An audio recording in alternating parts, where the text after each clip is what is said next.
Hello, good morning सभी बच्चों को। Army public school Mumbai class 8th का मैथ का ये एग्जाम पेपर है, पीरियोडिक टेस्ट सेकंड का 2024-25 का। मैं चाहता हूं आप सभी लोग एक बार इस क्वेश्चंस को सॉल्व करें और ऑल ओवर इंडिया जहां से भी देख रहे हो जानो एपीएस मुंबई में किस टाइप के क्वेश्चंस आते हैं। बहुत इजी है एनसीईआरटी। देखते हैं कैसे क्वेश्चंस हैं इसमें। तो क्वेश्चन फर्स्ट है इसमें। क्वेश्चन फर्स्ट कह रहा है कि द एक्सप्रेशन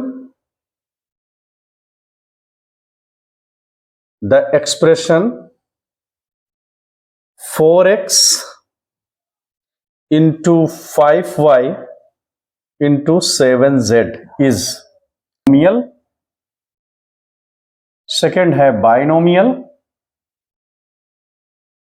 और थर्ड है ट्राइनोमियल।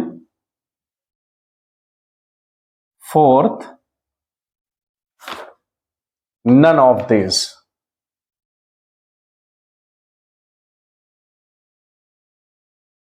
तो 4x 5y और 7z तीनों किसमें है? मल्टीप्लाई में। और जब मल्टीप्लाई में होते हैं तो उसको हम वन टर्म ही काउंट करते हैं। अब कुछ बच्चों को ये लग सकता है कि ये जो क्वेश्चंस हैं ये one term, two term, three term, नहीं, रॉन्ग हो जाएगा। ये इनटू में है तो ये एक ही टर्म काउंट होगा और वन टर्म होगा तो वो होगा क्या? मोनोमियल। तो क्वेश्चन फर्स्ट जो है इसमें 4 आपके ऑप्शंस थे जिसका आंसर क्या होगा? मोनोमियल। सेकंड क्वेश्चन है इसी का। सेकंड क्वेश्चन में लिखा हुआ है the product of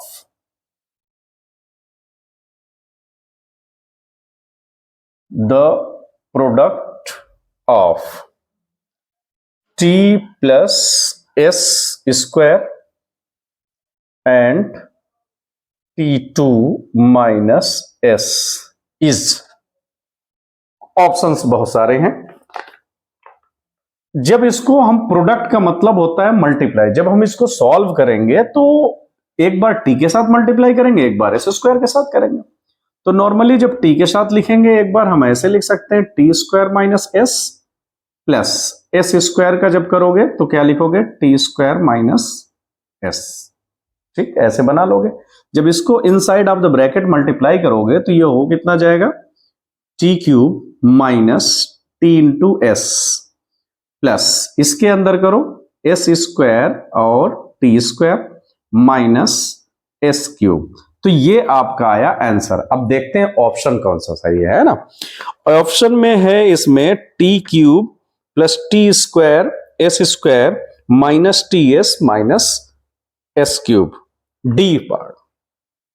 option D जो इसमें लिखा हुआ है वो राइट है। तो नॉर्मल सा है, हमने मल्टीप्लाई कर लिया है बिकॉज ऑफ प्रोडक्ट कह रहा है। तो हम करके आ रहे हैं क्लास 8 का वर्क जो एग्जाम पेपर है उसको सॉल्व करना है। सेक्शन ए पार्ट है उसका। तो 2 क्वेश्चंस हो चुके हैं। क्वेश्चन नंबर 3 पे चलता है। क्वेश्चन नंबर 3 है द वैल्यू ऑफ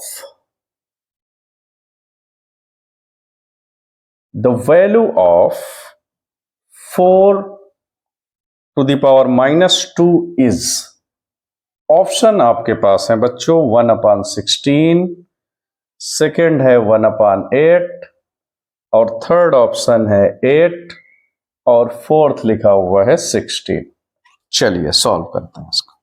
जब हम इसको सॉल्व करने जा रहे हैं तो 4 टू द पावर -2 है तो आपको प्रॉपर्टीज पता है इसको। जब नीचे ले आओगे तो ये क्या हो जाएगा? पॉजिटिव में पावर और इसका आंसर आ जाएगा 4 जा 16। 4 इंटू 2, जब 4 का स्क्वायर करोगे 16 आएगा। तो 1/16 आंसर जो है ऑप्शन 1 राइट होगा इसका। Next question. क्वेश्चन नंबर हम चलते हैं इसमें 4th पे। तो the sum of -7 PQ and 2 PQ इसका सम पूछ रहा है और ऑप्शंस जो गिवन है आपके -9 PQ है, बी है 9 pq, सी ऑप्शंस हैं 5 pq और डी ऑप्शंस गिवन है -5 pq। ठीक है, जब इसको हम सॉल्व करते हैं, कह रहा सम ऑफ, सम करिए इसका। जब हम सम करने जाएंगे इसको, ये और ये पार्ट को, तो देखो क्या आएगा, -7pq, सम है तो प्लस कर लेंगे 2pq। अब ये वेरिएबल सेम है दोनों, तो देखो 7 से 2 क्या होगा, माइनस होगा, और ग्रेटर ये है तो माइनस का 5pq आंसर आएगा। तो 5pq कहां है, हमारा ऑप्शन डी राइट है। तो इस तरीके से क्वेश्चन 4th भी हो गया। क्वेश्चन 5th पे चलते हैं। क्वेश्चन 5th जो है वो कह रहा formula of volume of cuboid. Volume of cuboid क्या होता है, इसका तो फार्मूला है, तो डायरेक्ट जानते ही हो, length into breadth into height. देखते हैं अब ऑप्शन कौन सा है। ए में ही कह रहा है लेंथ ब्रेथ इंटू हाइट, वहां पर कैपिटल लिखा हुआ है ऐसे, लेंथ ब्रेथ इंटू हाइट, तो बात वही है। तो इसका ऑप्शन ए टिक कर लेना। फिर क्वेश्चन 6 पे चलें। क्वेश्चन नंबर 6 आपको कह रहा height of cuboid whose volume. Volume given है, कितना है, वॉल्यूम ऑफ क्यूबॉइड आपका गिवन है कितना, 275 सेंटीमीटर क्यूब, और हाइट जो गिवन है, the height of cuboid, height find करना है, बेस एरिया गिवन है कितना, 25 सेंटीमीटर स्क्वायर। कह रहा क्वेश्चन में बेस एरिया, बेस एरिया जो है वो गिवन है 25 सेंटीमीटर स्क्वायर। तो वॉल्यूम हमको गिवन है और हाइट हमें फाइंड करना है। तो जब ऐसी सिचुएशन होगी तो वॉल्यूम ऑफ क्यूबॉइड का फार्मूला लगा दो। क्या होता है volume of cuboid, length breadth height is equal, given है 275। तो लेंथ आपका जो गिवन है, लेंथ इंटू ब्रेथ, समझना बेस एरिया गिवन है तो कंफ्यूज ना होना, बेस एरिया क्या होता है, लेंथ इंटू ब्रेथ ही तो है 25। तो यहां इसकी प्लेस पर रख दो 25, और हाइट हमें फाइंड करना था, तो 275 हमने रख दिया। तो हाइट कितना हो जाएगा, 275 डिवाइड बाई 25, कट कर लो इसको, 25 1 जा 25, 2 बचा, ये 25 हो गया। तो हाइट इज इक्वल 11 सेंटीमीटर। अब ऑप्शन देखते हैं कौन सा है। ऑप्शन में कह रहा था आपको 9 सेंटीमीटर, 10 सेंटीमीटर, 11 सेंटीमीटर, तो ऑप्शन जो सी है वो राइट है। तो इस तरीके से क्वेश्चन हमने 6 भी कर लिया। 7th पे चलते हैं। 7th क्वेश्चन है आपका प्रोडक्ट ऑफ कितना, 3p square, 2p square and p square is. अब ऑप्शन कितना गिवन है उसमें, ऑप्शन में है 6p square, b 9p12, c 5p6, d 6p6 है। तो चलो इसको करते हैं सॉल्व। प्रोडक्ट मतलब होता है मल्टीप्लाई, इन तीनों को मल्टीप्लाई कर दो। कितना है, 3p स्क्वायर, 2p स्क्वायर और p स्क्वायर। जब मल्टीप्लाई करते हो तो प्रोडक्ट रूल होता है, वेरिएबल्स में पावर ऐड हो जाती है। कंडीशन है कि बेस सेम होने चाहिए। तो 3 इंटू 2 ये कांस्टेंट है, 6 हो गया, 3 2 जा, और p की पावर 2 2 2 यानी 2 2 जा 2 प्लस 2 प्लस 2 कितने हो गए, 6। अब ऑप्शन तुम्हारे सामने कौन है, 6p6 कौन है, ये option D is right answer. फिर क्वेश्चन है इसमें 8th, क्वेश्चन नंबर 8th पर हम पहुंच रहे हैं अभी। क्वेश्चन नंबर 8th जो कह रहा है द वैल्यू ऑफ कितना, value of 3 to the power 5 divide by 3 to the power -6 is, क्या है आंसर्स इसमें? 3 to the power 5, second option है 3 to the power -6 और 3 to the power 11, 3 to the power -11। देखो मैथमेटिक्स है तो उसके कुछ रूल्स होते हैं, वो रूल्स क्या है इसमें? ये जो गिवन है तुम्हें 3 to the power 5 divide by 3 to the power -6, जब बेस सेम होते हैं तो एक प्रॉपर्टी होती है, वो मैं याद दिला दूं तुम्हें, इस टाइप की, इसे हम कहते हैं a to the power m-n। ठीक, क्लास 7th में भी है। अब इसको जब बेस सेम यहां मुझे दिख रहे हैं तो मैं क्या करूंगा, 3 to the power 5 लिख दूंगा, और ये जब ऊपर जाएगा तो ये हो जाएगा +6। तो 3 to the power कितना होगा? 6, 5, 11 होगा। तो देख लो जरा, 3 to the power 11 मतलब 6।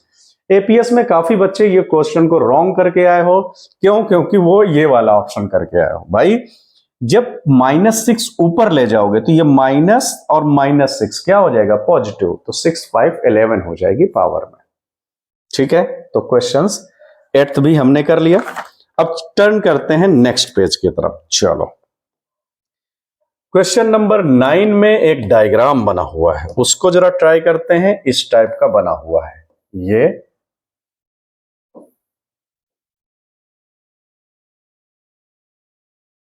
ठीक, ये बना हुआ है डायग्राम जिसमें ए, सी, ई, बी, डी है। What is the area of rhombus? ये एक रोम्बस है तो हमें इसका एरिया बताना है, एरिया ऑफ रोम्बस। बच्चों रोम्बस की कहानी तो पता होगी थोड़ा बहुत, है ना? तो रोम्बस फाइंड करना है जिसमें AC इज इक्वल 6 है। ये जो है यहां से यहां तक ये 6 गिवन है, ठीक है। एंड BE है 4, BE कहां है? BE ये है 4 सेंटीमीटर, ठीक है। तो ऑप्शंस क्या गिवन है तुम्हें, पहले वो देख लो।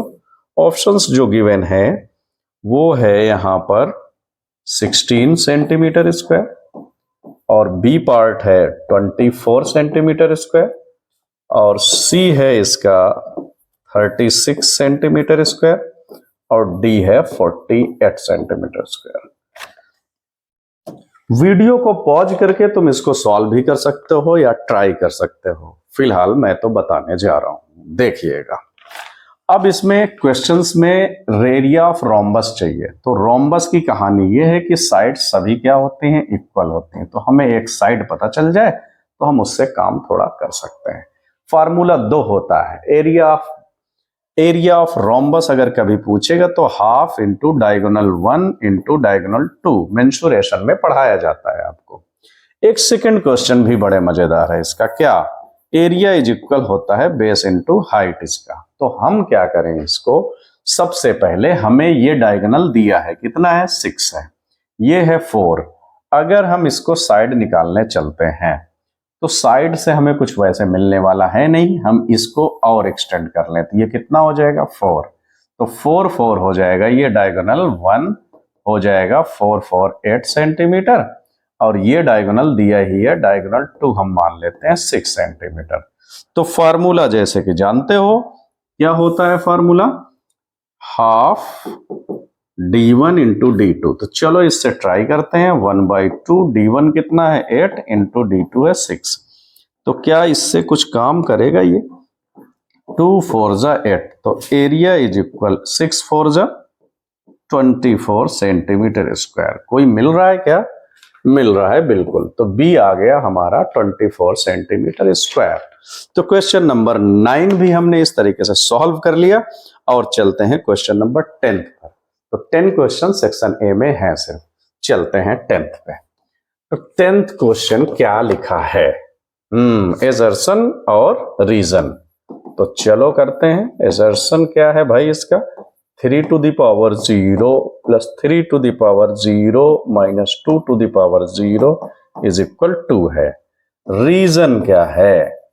इसका रीजन लिखा हुआ है x to the power 1 0 is equal 1। ठीक है, ठीक है, ओके। ये एसर्शन है, ये रीजन है। क्वेश्चंस में है इसमें both assertion and reason are correct, reason is correct explanation for assertion, both assertion and reasons are correct, reason is not the correct explanation of assertion, the assertion is true but reason is false। D option है assertion is false but reason is true। तो देखते हैं कौन true है कौन false है, वो तो सॉल्व करेंगे। इसको अगर हम सॉल्व करने जा रहे हैं तो 3 की पावर 0 मतलब 1 होता है, प्लस इसका भी वैल्यू 1 होता है, ये माइनस लगा हुआ है, इसका भी वैल्यू कितना होगा भाई? 1 होगा। तो इज इक्वल टू दिया है, तो अगर हम इसको सॉल्व करते हैं तो 1 से 1 कैंसिल हो गया, बचेगा 1 और इक्वल है 2। ये तो रॉन्ग है भाई, ये तो रॉन्ग है, तो एसर्शन रॉन्ग आ गया। ये क्या है भाई? किसी की पावर 0 होती है तो उसकी वैल्यू 1 ही तो होता है, तो ये तो राइट है। तो जो क्वेश्चन कह रहा है कि एसर्शन फॉल्स और रीजन ट्रू, तो वही होगा। तो और कौन सा है? Assertion is false but the reason is true, तो डी नंबर इसका ऑप्शन था। किए होगे तो पेरेंट्स मीटिंग सैटरडे को है, तुम्हें पता ही चल जाएगा, कॉपी दिखाएंगे टीचर्स एपीएस मुंबई के। तो क्वेश्चन नंबर 10 ये था। सारे एमसीक्यूज हमने कर लिया। सेक्शन ए इस तरीके से होता है फिनिश। चलते हैं सेक्शन बी की तरफ।